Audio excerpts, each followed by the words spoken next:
Welcome, guys. Today, we have an excellent topic chosen by you. The 5 incredible alternatives to starting your own business. So, let's get started. The dream of being an entrepreneur appeals to many people, but starting your own business from the bottom up can be daunting. Some alternatives deliver many benefits of being a business owner while avoiding some of the drawbacks to starting a business. By exploring some alternatives, you may be able to find one that will give you the experience you are looking for while minimizing the difficulties of entrepreneurship. If none of them scratch that itch, maybe it's time to roll up your sleeves and build a business from the ground up. So these are 5 incredible alternatives to starting your own business. Number 1. Invest in other people's startups. Although it may not carry the same attraction, investing in startups and established businesses can be as profitable as running them. Publicly traded venture capital funds scout and invest in startups, creating a portfolio of businesses that might make it big.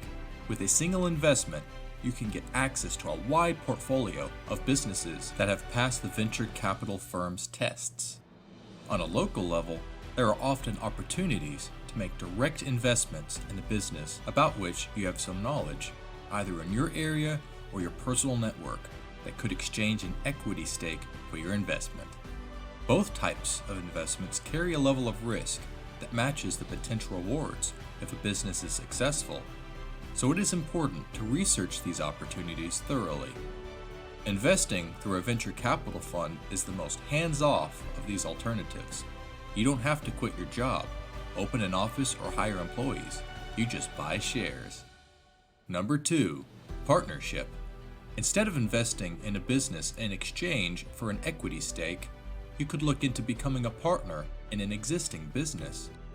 This can mean doing day-to-day work in the business, focusing on something the founder doesn't have time for, such as marketing or finance, or it can be a more hands-off role. This can give you the entrepreneurial experience minus the startup phase and allow you to choose the type of work you want to do. Even if you are absolutely set on starting your own business, the right partner can make the startup phase go more smoothly, depending on the experience and skills they bring to the table. Number 3. Another option is to become an entrepreneur within a larger organization. Some companies have structures encouraging employees to pioneer new business lines in return for equity or bonuses. If you can find a company with a strong culture of innovation, you can build your own business within it, with the advantage of having startup capital from the beginning and less personal risk. You may be able to kickstart an entrepreneurship program by asking to spend a percentage of your time working on pet projects with bonus structures. To bolster your argument, you can point to companies like 3M, Intel, and Lockhart Martin. These companies saw some of their biggest growth when entrepreneurship defined the corporate culture. Entrepreneurship can offer some of the same benefits as entrepreneurship without forcing you to give up the security of a day job. Number 4. Buy a franchise. A business in a box is one way to avoid many of the hassles involved with starting from scratch. Essentially, a franchise owner is following a script proven to be successful in other locations.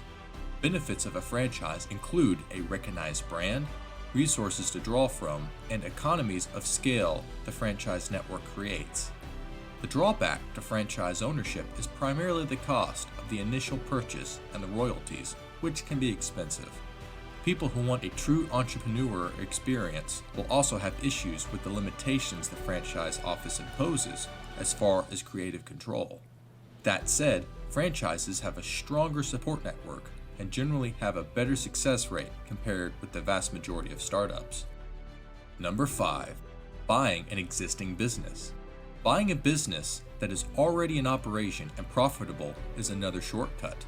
There are some obvious benefits like less time spent in the planning and creation stage, infrastructure such as supplies already in place, and existing customers who recognize the brand.